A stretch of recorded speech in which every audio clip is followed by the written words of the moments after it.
সতর্ক করে দিচ্ছি, এই ডিম টমেটো ভর্তা বানালে ভাত কিন্তু বেশিই লাগবে। কারণ একবার এই ভর্তা মাখালে বুঝবেন সাধারণ ডিম আর টমেটো এতটা মজার হতে পারে, একবার খাওয়া শুরু করলে থামতেই মন চাইবে না। চলুন দেখে নেই আমার স্পেশাল ডিম টমেটো ভর্তা। এই ডিম টমেটো ভর্তার জন্য আমি এখানে 2টি মিডিয়াম সাইজের টমেটো নিয়ে নিয়েছি। এই টমেটোগুলোকে খুব ভালোভাবে ধুয়ে পরিষ্কার করে এখন একটি ছুরির সাহায্যে স্লাইস করে কেটে নিচ্ছি।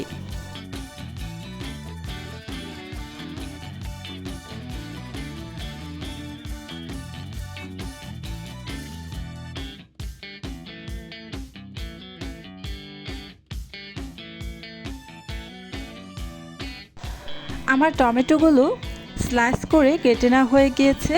এখন এই টমেটোগুলো একটা সাইডে রেখে দেব। আর অন্যদিকে একটি বাটির মধ্যে একটি ডিম ভেঙে নিয়ে নিয়েছি। এখানে আমি আরও একটি ডিম ভেঙে নিয়ে নিব। দুটো ডিম এবার একটি কাঁটা চামচের সাহায্যে খুব ভালোভাবে ফেটিয়ে নিতে হবে। ডিম দুটোকে ভালো করে ফেটিয়ে নিচ্ছি।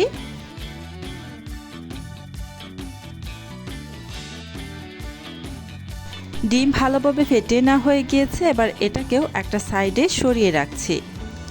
এদিকে চলে আসলাম চুলায় একটা প্যান বসিয়ে দিয়ে দিচ্ছি পরিমাণ মতো সরিষার তেল। যেহেতু ভর্তা বানাবো তাই সরিষার তেলই ব্যবহার করব। এবার প্যানের মধ্যে 2টি শুকনা মরিচ দিয়ে ভেজে নিচ্ছি। শুকনা মরিচগুলো চুলার আঁচ একদম লো আঁচে দিয়ে খুব সুন্দরভাবে ভেজে নেবেন, যেন শুকনা মরিচের ভেতরের বীজটাও যেন বাদামি রঙের হয়ে যায়। শুকনো মরিচ ভাজার পর নামিয়ে নিয়ে এই তেলের মধ্যে দিয়ে দিচ্ছি টমেটোর স্লাইসগুলো, যেগুলো আমি কেটে রেখেছিলাম। এবার এই মাঝখান থেকে ডিমের মিশ্রণটা দিয়ে দিচ্ছি।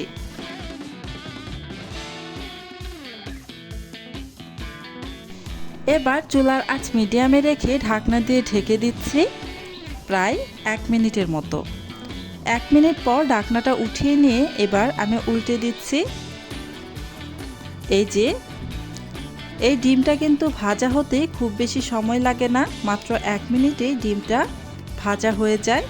খুব বেশি কড়া করে ডিমটাকে ভাজবেন না, যখন কাঁচা ভাবটা চলে যাবে ডিমের তখনই ডিমটাকে নামিয়ে ফেলতে হবে।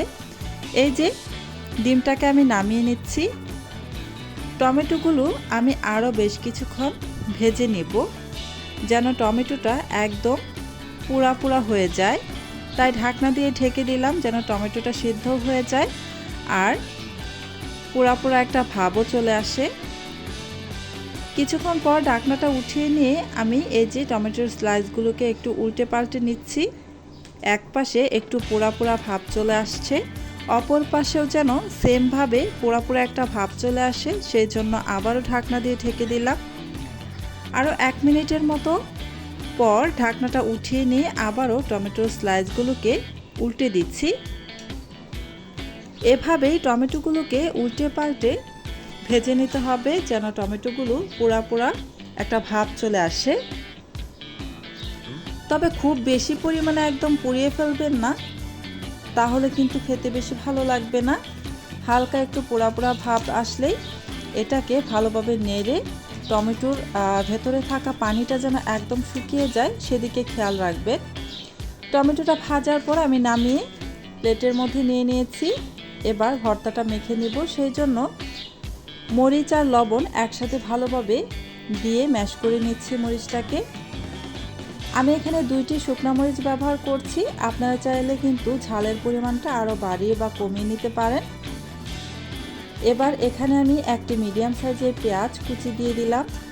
দিয়ে পেঁয়াজ আর মরিচ একসাথে কিছুক্ষণ মেখে নিয়ে এখানে কিছুটা সরিষার তেল দিয়ে দিলাম, কাঁচা সরিষার তেল, এতে করে সুন্দর একটা ঘ্রাণ চলে আসবে। মাখানো হয়ে গিয়েছে। এবার ডিমগুলোকে প্রথমে ম্যাশ করে নিতে হবে। ডিমগুলো প্রথমে আলাদা করে একটু ম্যাশ করে নেবেন। এই যে ডিমগুলো কিন্তু ভালোভাবে ম্যাশ করে নেওয়া হয়ে গিয়েছে। এবার টমেটোগুলোকে একটু হাত দিয়ে ম্যাশ করে নিচ্ছি।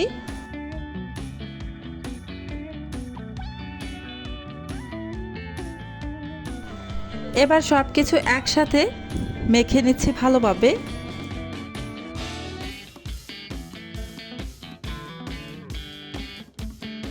মাত্র 2-1টা উপকরণ দিয়ে কত সহজে তৈরি হয়ে গেল এই দারুণ মজাদার ডিম টমেটো ভর্তা। সত্যি বলছি, একবার গরম ভাতের সাথে মেখে খেলে থামতে ইচ্ছা করবে না, বারবার নিতে মন চাইবে। এমন স্বাদ যে খাওয়ার পরেও মুখে লেগে থাকবে অনেকক্ষণ। আপনারাও আজই বাসায় বানিয়ে দেখুন, আর খেতে কেমন লাগলো অবশ্যই কমেন্টে জানাবেন। আজকে তাহলে এখানেই বিদায় নিচ্ছি। আল্লাহ হাফেজ।